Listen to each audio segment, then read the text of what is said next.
A pergunta é, você está preparado para o vídeo de hoje? É muito bacana que nós vamos falar sobre o bicentenário da independência do Brasil, tá? Meu nome é Paulo Vitor, você está no canal Fazendas Antigas e nós vamos falar um pouco desse universo hoje para você e por que a gente esse ano comemora o bicentenário, gente. E de repente não parou para pensar que já se passaram 200 anos daquela famosa frase: independência ou morte, de Dom Pedro I. Já pensou? Então se liga só, mas antes, deixa o seu like, isso é importante pra gente. Compartilhar de repente com pessoas que você sabe que gosta de conteúdo histórico, ou então com pessoas que você sabe que precisa saber mais sobre a história do nosso Brasil, tá joia? E no final de quebra eu vou deixar uma surpresinha aí pra vocês, que vocês vão ver que é muito especial.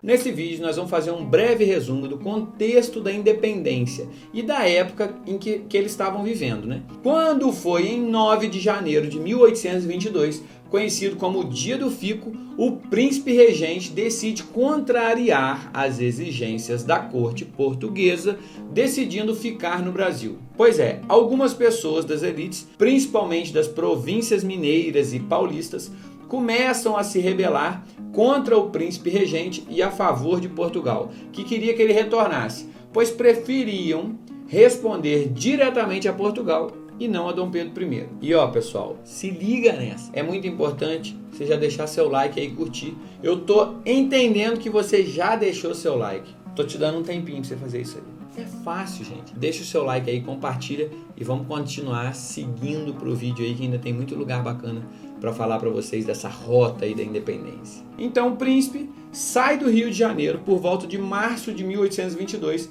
em direção a Minas Gerais para convencer a elite mineira a responder para ele e assim apaziguar por lá. Ele precisa fazer o mesmo em São Paulo. Quando ele parte para o Rio de Janeiro em 14 de agosto rumo a São Paulo e no caminho, estrategicamente, vai parando em fazendas de café, tá? Grandes produtoras de café da época. E ele para convencer ali os proprietários a responderem a ele, ao invés de responder a Portugal. E eu quero mostrar para vocês uma pequena ilustração das fazendas por onde Dom Pedro passou até chegar no tão famoso ato da independência. Bom, e Dom Pedro I começou a rota no dia 14 de agosto de 1822, com a sua comitiva ali de 30 homens mais ou menos, saindo da Quinta da Boa Vista, Rio de Janeiro, em São Cristóvão, que era a residência real. Hoje, o atual Museu Nacional, talvez você conheça, saiba da história do Palácio de São Cristóvão, que pegou fogo, aquela tragédia.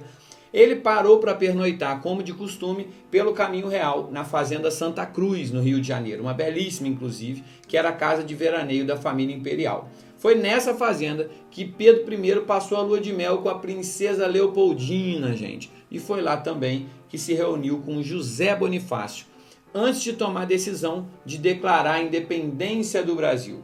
Pois é, do nada entra José Bonifácio em cena, mas na verdade ele que propunha que o Brasil se separasse de Portugal para que mantivesse a manutenção do regime monárquico constitucional, com a finalidade de preservar a unidade política e territorial. Bom, eu coloquei aí algumas fotos aí antigas da fachada, ainda conservando a maior parte das características da época do Império, que depois, seriam descaracterizadas um pouco, como vemos nessa foto atual da Fazenda Imperial de Santa Cruz. O príncipe, no dia seguinte, chegou à Fazenda Três Barras, em Bananal, para visitar o capitão Hilário Gomes, que estava doente, e dali em diante, os filhos de Hilário seguiram junto com ele na comitiva do príncipe. Eu fui pessoalmente nesse casarão, muito bacana de você chegar lá e poder sentir um pouquinho aí dessa história, né? Tão importante para essa época que se passou. Depois, ele seguiu para a Fazenda Pau d'Alho. E daí, gente, essa fazenda fica em São José do Barreiro e tem uma história bem interessante que aconteceu. Ele saiu para encontrar o coronel João Ferreira. Olha que curioso.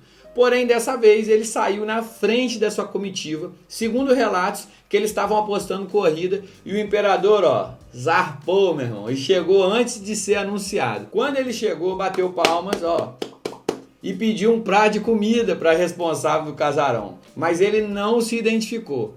E ela pediu para que ele comesse na cozinha, porque a sala de jantar estava sendo preparada para receber o príncipe. Então, Dom Pedro achou graça naquilo e obedeceu às orientações da proprietária da fazenda e se sentou nos degraus do lado de fora da cozinha, fartou-se ali de guisados, assados, na companhia de escravas e mucamas. Isso foi em 17 de agosto de 1822. Já dá para imaginar uma cena dessa? Me conta aí, o que você achou dessa que o príncipe aprontou ali? E ó, pessoal, você já pensou? Olha como hoje é polarizado quando se fala em política. Hoje você nem pensar em falar em Lula, nem pensar em falar em Bolsonaro. E alguns que não querem saber de um, de outro. E fica essa doideira aí, famílias um arrumando encrenca com o outro por causa de política.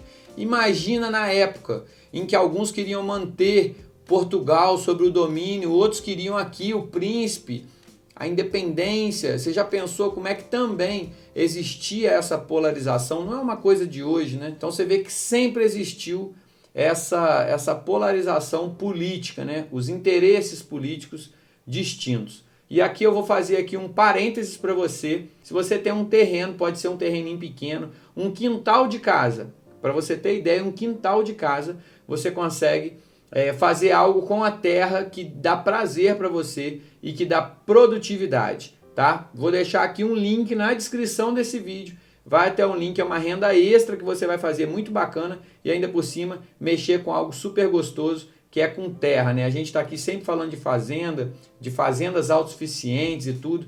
E agora um produto especial para você que tem um simples fundo de quintal, aí, um terreno e também uma propriedade maior. Você vai poder ter acesso aí a um conteúdo bem bacana aí, tá aqui na descrição. No mesmo dia partiram para São Miguel das Areias, um pouso habitual de tropeiros na residência do capitão-mor Domingos da Silva, em Areias, atualmente conhecida como Hotel Santana. Ele era também importante cafeicultor, com uma produção anual, gente, de 300 arrobas.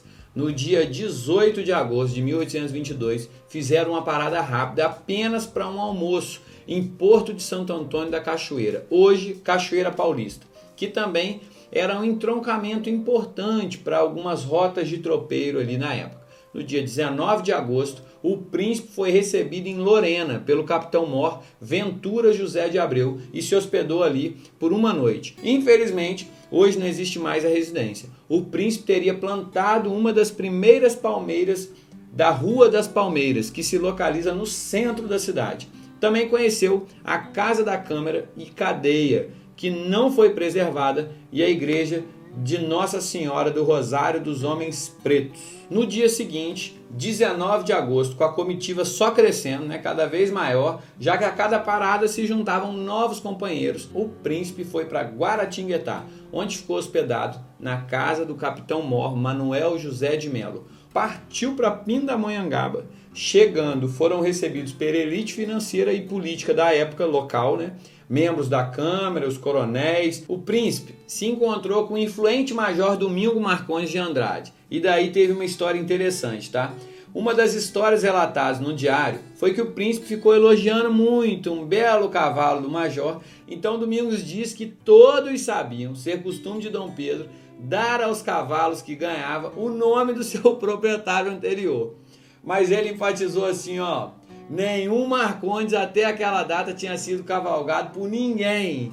Então, ele disse que daria sim o cavalo ao príncipe, desde que escolhesse um outro nome para dar para o animal, tá? Mas Marcondes não podia ser. O príncipe depois e sua comitiva hospedaram-se na casa do irmão do major, o Monsenhor Inácio Marcondes de Oliveira Cabral. São as histórias aí, tá só começando, hein? Antes de se recolher nessa noite para o seu aposento ali, Pedro recebeu alguns jovens, filhos de famílias que eram endinheiradas ali da vila. Eles estavam se oferecendo para formar uma guarda de honra, voluntariando-se para acompanhar a comitiva até a entrada de São Paulo. Inclusive, há um monumento, o obelisco da Praça Monsenhor Marcondes, para relembrar aí esse fato. Bom, no dia 21 de agosto, Dom Pedro chegou a Taubaté, onde seria recebido na casa do cônego Antônio Moreira da Costa. Na cidade, visitou o convento de Santa Clara e a igreja do Pilar. Quando foi em 23 de agosto, chegou a Mogi das Cruzes, onde Dom Pedro hospedou-se na casa do capitão-mor Francisco de Melo e assistiu à missa da então Igreja de Santana. Pessoal, Dom Pedro dormiu ali uma noite e no dia 24 para o dia 25 assistiu outra missa na Igreja Matriz. O grupo chegou a São Paulo na manhã do dia 25 de agosto. Pedro hospedou-se no casarão do brigadeiro Manuel Rodrigues Jordão. Esse Manuel Rodrigues Jordão aí, esse brigadeiro, tem uma fazenda aí interessante que eu vou falar para vocês. Bom, e quando a gente fala Brigadeiro Jordão, o que você lembra? Tem alguma cidade que se parece com esse nome? Campos do Jordão, pessoal. Pois é, justamente foi o brigadeiro Jordão que teve a ver aí com o início dessa cidade. Ele era dono de mais de 50 fazendas na região de São Paulo. E uma das suas fazendas, fundada aí por volta de 1806, foi a fazenda Morro Azul, gente, que eu já tive o privilégio de visitar. Inclusive uma fazenda peculiar, lotada de azulejos do lado de fora. Essa fazenda pertencia a ele. 10 dias depois de conversas com políticos, o príncipe convocou novas eleições e governou a província interinamente, recompondo o poder que andava ameaçado ali. E depois do beijamão, tá, que era famoso, e acenos para o povo, Pedro retomou o roteiro planejado e agora de mula seguiu para o litoral.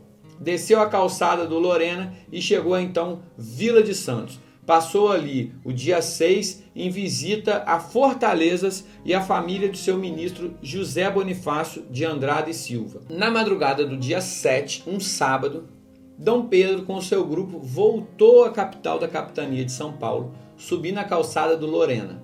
Por volta das 16h30 de 7 de setembro, Pedro e o seu séquito estavam em uma colina próxima ao riacho do Ipiranga, quando 2 mensageiros os encontraram para entregar ao príncipe cartas de sua esposa Leopoldina, tá joia? Bom, e também de José Bonifácio, de Dom João VI e de seu amigo Henry Chamberlain, descrevendo os conflitos com Portugal e incitando aí o príncipe, à separação política da metrópole. Inversamente, as instruções das cortes de Portugal exigiam seu regresso imediato e a prisão de José Bonifácio. Diante disso, Dom Pedro declarou a independência do Brasil de Portugal. Agora, a parte do Independência ou Morte, como quadro que retrata o grito do Ipiranga, é uma grande ilustração encomendada pelo governo imperial e as convenções da pintura histórica europeia, que determinava que as montarias em cenas heróicas teriam de ser em cavalos, porque já pensou eles pintarem ali mulas e tudo? Para a época isso seria uma falta de decoro, porque a realidade era que eles estavam em uma tropa ali, vamos dizer assim, de burros e mulas, muito diferente desse quadro belíssimo que a gente vê aí, E para finalizar, o dia 7 de setembro à noite, ele foi ao Teatro da Ópera, ostentando aí, pessoal, uma braçadeira de ouro confeccionada às pressas em que se lia Independência ou Morte. E agora tem surpresa para você que ficou até aqui no vídeo. Me conta aí se você curtiu, se você gostou, se você achou bacana esse estilo de vídeo. E a surpresa, gente, é muito simples, muito fácil. Alguns locais que você pode visitar. Se você ainda não visitou, vale a pena de você visitar. São eles: o Palácio de São Cristóvão, seria aí o primeiro que eu posso trazer para vocês, no Rio de Janeiro. O Pátio do Colégio, em São Paulo, tá? Se você der um Google aí, você vai conseguir achar tudo isso. Museu do Ipiranga, em São Paulo, o Monumento à Independência, também em São Paulo, a Casa do Grito, também em São Paulo, Parque da Independência, em São Paulo, Caminhos do Mar, a Serra do Mar, também em São Paulo, e o Museu Imperial, em Petrópolis, no Rio de Janeiro. São locais que vale a pena de você conhecer. Dá uma olhadinha na descrição aqui do vídeo que eu vou explicar um pouquinho de cada um desses locais. E deixa o seu like aí pra gente, se inscreve no canal que vem muito mais coisa boa por aí. Fui!